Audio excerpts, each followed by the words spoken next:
Ribuan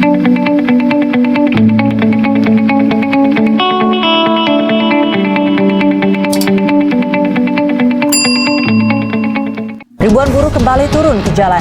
Buruh menuntut penghapusan sistem kerja outsourcing serta pemberian upah yang layak. Ribuan massa dari Gerakan Bersama Buruh Pekerja di BUMN melakukan aksi long march dari Bundaran Hotel Indonesia menuju Istana Negara Jakarta Kamis siang. Aksi yang dilakukan hingga menutup Jalan Raya MH Tamrin mengakibatkan kemacetan panjang. Berbagai atribut mulai dari poster, spanduk, hingga pocong tiruan digunakan buruh untuk menyampaikan aspirasi mereka.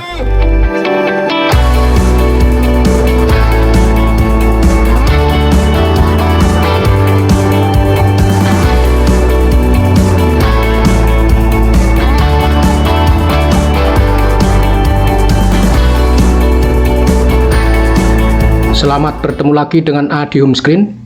Video kali ini akan mengangkat topik tentang perusahaan outsourcing, khususnya manpower supply, dan akan dibandingkan dengan perusahaan peternakan sapi perah. Mungkin Anda bertanya-tanya dalam hati, mengapa membandingkan kedua hal tersebut di atas? Ikuti terus video kali ini untuk mengetahuinya lebih lanjut. Menurut definisi, outsourcing atau alih daya adalah pemindahan pekerjaan atau operasi dari satu perusahaan ke perusahaan lain. Hal ini biasanya dilakukan untuk memperkecil biaya produksi atau memusatkan perhatian kepada hal utama dari perusahaan tersebut. Lantas apa hubungannya sehingga para buruh berdemo menuntut dihapuskannya outsourcing? Persoalannya ada di mana? Apakah outsourcing ini diizinkan atau diatur dalam Undang-Undang Ketenagakerjaan Republik Indonesia? Ya, memang benar. Outsourcing diizinkan oleh undang-undang.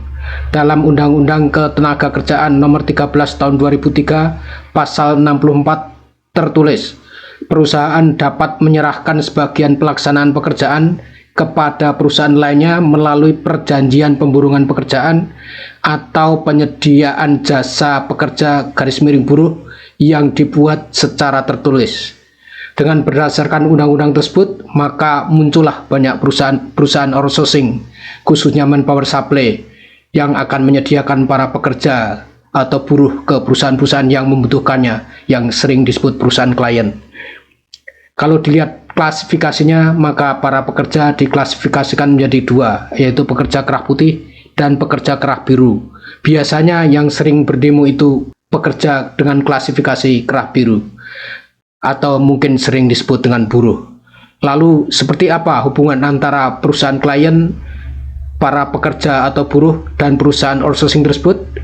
Di layar monitor ditunjukkan hubungan antara perusahaan klien, para buruh atau pekerja, dan perusahaan outsourcing atau manpower supply.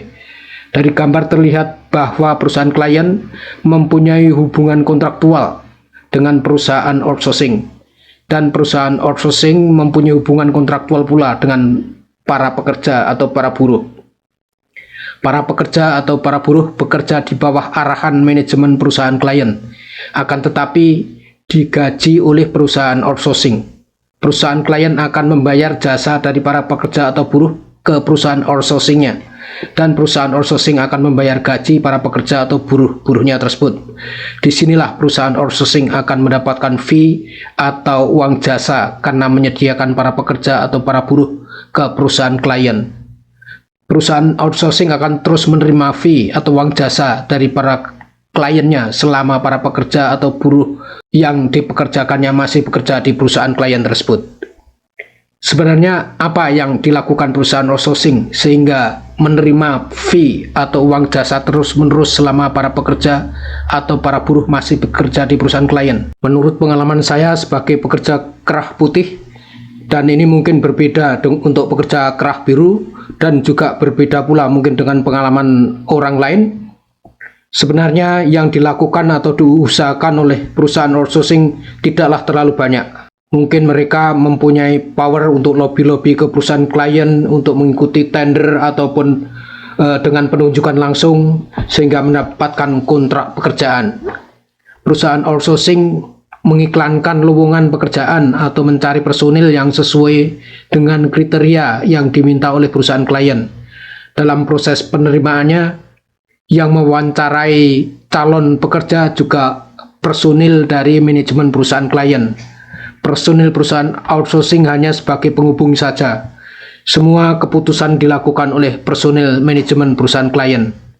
Pekerjaan lain yang dilakukan oleh personil perusahaan outsourcing antara lain mengurus tes kesehatan para calon pekerja atau buruh, dan biasanya biayanya akan direimburse ke perusahaan klien.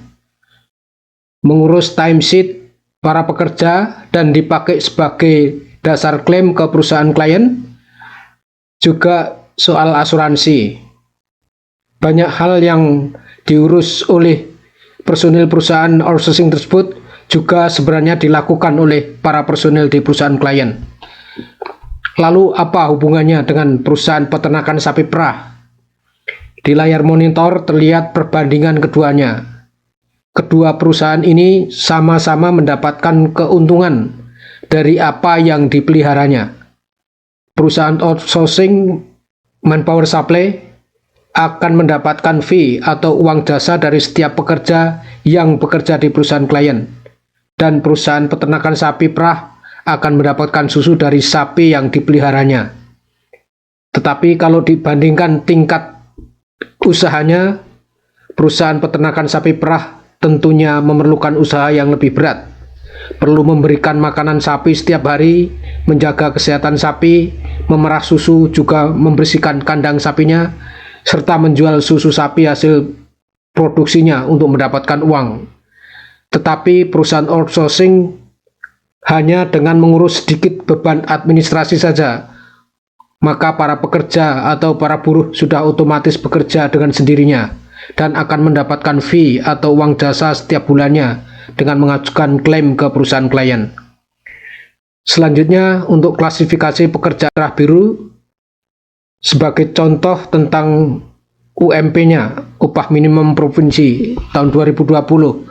Di sini terlihat angka yang paling tinggi di DKI sekitar 4,2 juta sebulan. Memang kalau dilihat dari angka-angkanya tersebut, nilainya relatif kecil. Sesuai dengan berita di TV awal video ini, para buruh minta penghapusan outsourcing dan upah yang layak. Mungkin bila outsourcing dihapus, ada kemungkinan upah buruh akan naik atau lebih baik karena tidak melewati pihak ketiga. Perusahaan outsourcing yang tiap bulan juga mendapatkan fee atau uang jasa tersebut. Selanjutnya, untuk klasifikasi para pekerja kerah putih, di layar monitor ditunjukkan daftar gaji para pekerja kerah putih di suatu perusahaan swasta nasional. Gajinya dalam rentang yang cukup bagus, antara 9,7 juta hingga 60 juta sebulan.